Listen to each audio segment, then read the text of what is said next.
Hey Dustin, what are we doing? Big repairs. Huge repairs. Trying to fix what we didn't fix last time. Yeah. Because we didn't have the right part. Yeah, that's right. Taking the bolts off here. Yeah, we got Changing the the filter. Okay, so what we're trying to replace, this pulley would usually be on an air conditioner, which would go right here. But my Jeep doesn't have one, so it just has this bypass pulley, which is the problem. This is the new one that I bought. Oh my. Okay, so this is the problem. Look at the size of the pulley. This one's an inch bigger. But we noticed it sits a little bit lower, maybe? I don't know. We're going to see if it works. You just have to tighten it, and then it'll pull the belt back in. Yeah. And here's the new piece that we installed there with a spacer to line the belt up properly. And then we're going to tighten it so it's running nice and smooth.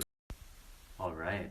Okay, so we've got the AC bypass pulley all hooked up, ready to go, brand new. We've got the belt tight. We've got the air thing back on. We're ready to go. And hopefully we lose. All right, ready. All right. Hopefully it's silent.